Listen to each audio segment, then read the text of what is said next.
مصر کے اندر حضرت موسیٰ علیہ السلام نے ایک کبتی کو تھپڑ مار دیا تھا۔ قرآن مجید کے دامن میں یہ واقعہ موجود ہے۔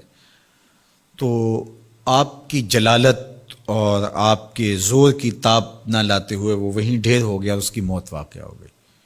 تو مصر کے حالات کشیدہ ہو گئے اور حضرت موسیٰ علیہ السلام کو مصر چھوڑنا پڑا۔ تو وہ شہر مدین کی جانب جا رہے تھے کہ راستے کے اندر ایک کنواں تھا، وہاں کچھ لوگ اپنے جانوروں کو پانی پلا رہے تھے۔ تو حضرت موسیٰ نے دیکھا کہ دو پردہ دار خواتین ہیں، وہ اپنے جانوروں کو ایک سمت لیے کھڑی ہیں۔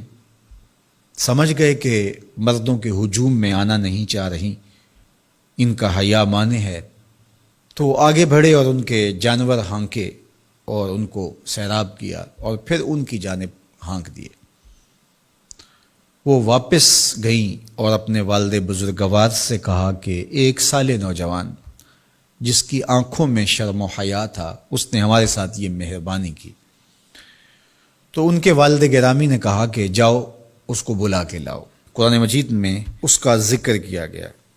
فجاءتہ احداہما تمشی علی استحیاء، ان میں سے ایک خاتون حیا میں سمٹی ہوئی حاضر ہوئی۔ اس نے کہا کہ ہمارے والد گرامی آپ کو بلاتے ہیں، آپ نے ہمارے ساتھ جو مہربانی کی ہے اس کا وہ اجر دینا چاہتے ہیں۔ تو حضرت موسیٰ علیہ السلام ان کے ساتھ چلے گئے، اور جب گئے تو یہ گھر تھا حضرت شعیب علیہ السلام کا، اور یہ صاحبزادیاں حضرت شعیب علیہ السلام کی تھیں۔ تو اس خاتون کا شرم و حیا کے ماحول میں حضرت موسیٰ علیہ السلام کو یہ کہنا اور چل کے اس انداز سے آنا، قرآن نے اس کی حکایت بیان کی ہے۔ تو خدا کو پسند ہے کوئی خاتون حیا کے ماحول میں آئے تو اللہ اس کی آمد کو اور اس کے آنے کو قرآن کا عنوان بنا دیتا ہے، اور قرآن کی حکایت بنا دیتا ہے کہ جو خاتون حیا کے جوہر کی مالکہ ہو وہ اللہ کو کتنی اچھی لگتی ہے۔ اللہ اکبر۔ حضرت نبی اکرم صلی اللہ علیہ وآلہ وسلم کا فرمان حیا کے حوالے سے، الحیاء من الایمان، حیا ایمان سے ہے۔ تو جتنے بھی ایماندار لوگ ہیں وہ پھر حیا کے جوہر سے مزین ہوں گے، مالا مال ہوں گے۔ آپ دیکھ لیجئے سب سے بڑے ایماندار تو میرے اور آپ کے آقا مولا ہیں، اور حضور کمواری لڑکی سے زیادہ حیادار تھے۔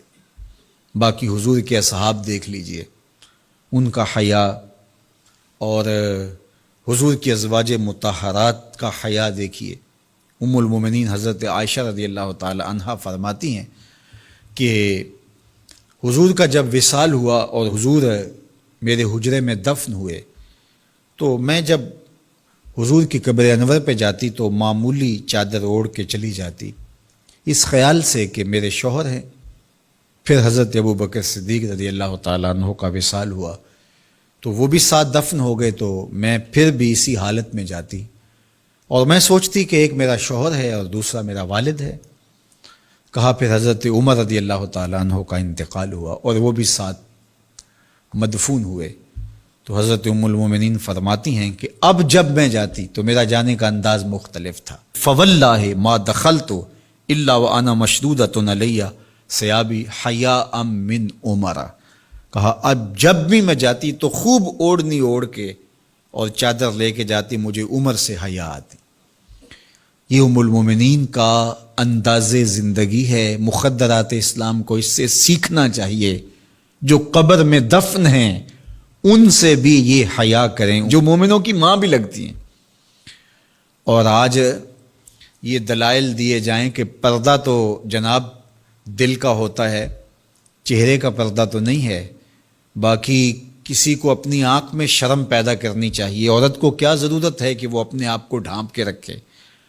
اب ام المومنین کا عمل یہ ہے کہ فرماتی ہیں کہ میں اپنے آپ کو خوب سمیٹ کے جاتی حیاء من عمر۔ عمر قبر میں ہیں لیکن ام المومنین فرماتی ہیں مجھے پھر بھی حیا آتی۔ اور حضرت سیدہ طیبہ طاہرہ حضرت فاطمہ تو زہرا رضی اللہ تعالی عنہا نے کہا کہ عورت کے لیے بہترین پردہ یہ ہے کہ اس کو کوئی غیر مرد نہ دیکھے اور وہ غیر مرد کو نہ دیکھے۔ تو جب یہ ہمارا دین ہمیں سکھاتا ہے اور حیا کا یہ سبق دیتا ہے، بڑوں سے حیا کرنے کی تلقین کی گئی، اللہ سے حیا کرنے کی، اس کے رسول سے حیا کرنے کی تلقین کی گئی۔ صحابہ فرماتے ہیں بعض اوقات ہم کچھ پوچھنا چاہتے ہوتے تھے اور حضور کے حیا کی وجہ سے ہم ایک عرصہ تک وہ بات نہیں پوچھ پاتے تھے۔ آج دادا کے سامنے بچے جس طرح بات کرتے ہیں اور جس طرح بچوں سے حیا کا جوہر ختم ہو گیا ہے اور اس کو وہ تہذیب نو کا کرشمہ سمجھتے ہیں اور جدید دور کی کرامت سمجھتے ہیں، یہ دور جدید کی کرامت نہیں ہے، یہ جاہلیت ہے۔ بڑوں کا احترام اور بڑوں کی عزت یہ زندگی کا جمال ہے۔